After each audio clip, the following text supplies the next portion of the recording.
Allowed ba yung code names? Allowed ba yung alias sa inyo? Based on the provision of the joint circular, it is neither allowed nor prohibited po since silent po yung joint circular as to that. Vinalidate nyo ba kung itong mga pangalan na ito ay totoo o hindi? Hindi po, Your Honor, kasi hindi po yan yung focus po ng audit namin. May reward sila, hindi cash ang binigay, medicines at various supplies. And that is allowed. The joint circular naman po is, wala naman po siyang naka-specify kung paano nila babayaran yung rewards as long as yung requirements po nung circular ay fulfilled po. When you're purchasing an information, paano kung bibigyan ng official receipt? Kailangan ng official receipts kapag binili po mismo from the supplier. So, ibig sabihin sa supplier lang. Sa tao, hindi kailangan ng resibo. Yes po, Your Honor. Inihayag ng dating State Auditor ng COA Intelligence and Confidential Fund Audit Office na walang batas na tahasang nagpabawal sa paggamit ng alias o code names ng mga tumanggap ng confidential funds ni Vice President Sara Duterte. Sinabi rin niyang walang irregularidad sa paraan ng pagbibigay ng reward sa mga intelligence source o informer basta't nasunod ang mga requirement ng umiiral na joint circular. Narito ang balita ni Sheena Torno live. Sheena. Ginisa ng mga setter judges si Attorney Roderick Wamil, ang dating state auditor mula sa COA ICFAO patungkol sa mga liquidation reports ng confidential funds ni Vice President Sara Duterte. Sa Day 13 na nagpapatuloy ng impeachment trial, ang setter judges naman ang humataw sa pagtatanong sa prosecution witness na si ex-COA State Auditor Attorney Roderick Wamil. Pero bago pa ang tanungan, agad na nagtaas ng point of order si setter Judge Raffy Tulfo. Kwenestyon niya kung may conflict of interest ba ang pagsama ni Attorney Michael Poa sa defense team ni Vice President Sara Duterte. Ipiniliwanag naman ni Presiding Officer Setter Cheese Escudero na hindi ito maituturing na conflict of interest. The respondent in this case, Senator Judge Tulfo, is the Honorable Vice President Sara Zimmerman Duterte. Attorney Poa, although he served under the office of the Vice President, I believe, and even under DepEd, is not a named respondent to this case. And in fact, is one of the lawyers, as you can see, of the respondent. There is no, I believe there is no conflict with respect to that, given that he is not the one in trial in this case. Ayon din kay Private Prosecutor Attorney Lorna Kapunan, wala rin siyang nakikitang conflict of interest sa pagiging bahagi ni Poa ng defense team. There is no conflict of interest of Attorney Poa. And even on the part of the prosecution, you don't face any conflict of interest in the first place. There is no conflict of interest, and I think it is ethical that he represents his client based on what he feels he should be doing. Nakugat ang tanong ni Tulfo matapos ibahagi ni Wami sa 12 araw ng trial nitong Martes. Nakasama niya noon si Poa sa isang pagpupulong tungkol sa liquidation ng confidential funds ng Department of Education. Samantala, umikot naman ang interjection ng ilang setter judges sa paggamit ng mga pangalan ng mga recipient ng confidential funds ng Vice Presidente. Tinanong ni Setter Judge Bam Aquino si Wamil kung pinahihintulutan ba ng COA ICFAO ang paggamit ng mga alias. Allowed ba yung code names? Allowed ba yung alias sa inyo?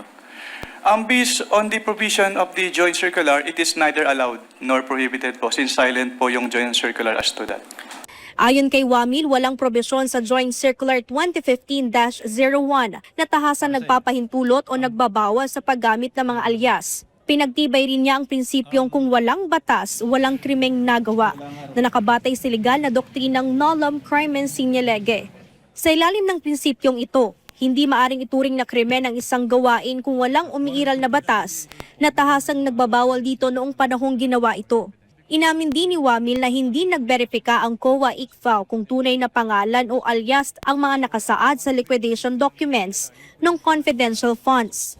Vinalidate nyo ba kung itong mga pangalan na ito ay totoo o hindi?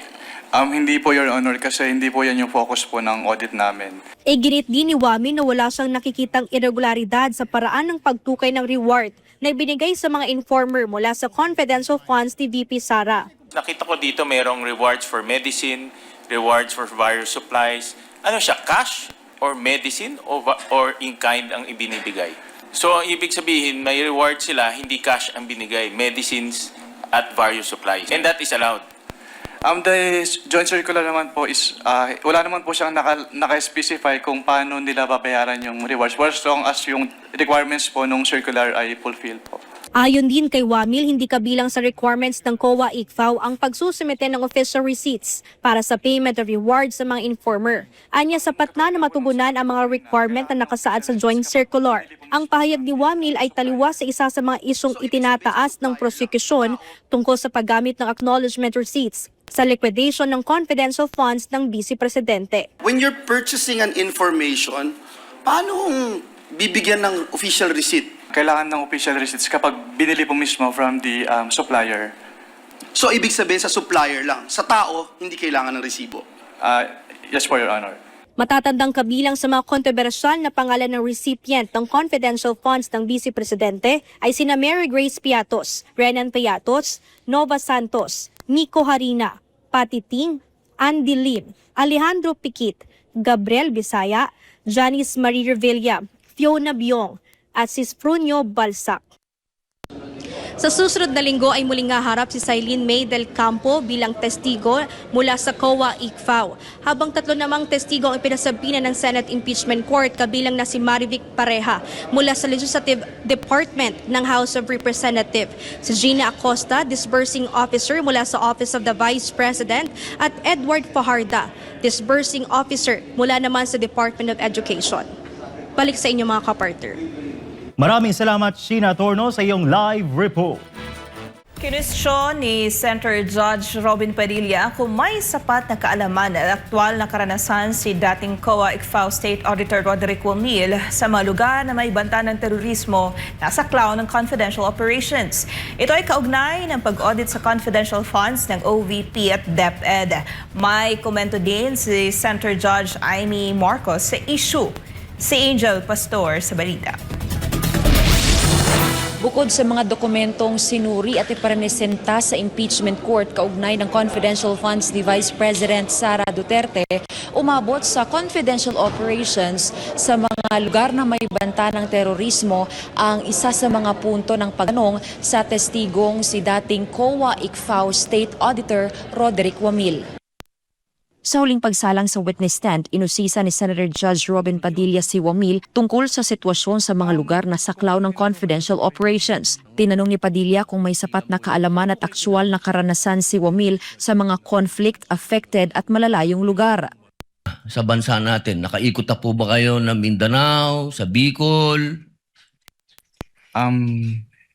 Marami na po akong naikutan. Hindi ko na po maalala lahat, Your Honor. Opo. Kayo po ba yung nakarating na sa BARM? Yes po, Your Honor. Nakaikot na po kayo sa mga bundok? Yes po, Your Honor. Nakita niyo na po ba ang pangangailangan ng mga tao sa malayong lugar? Katulad ng gamot, katulad po ng pagkain. Wala naman po akong na-observe, Your Honor. Ayun, wala. Hindi po kayo exposed.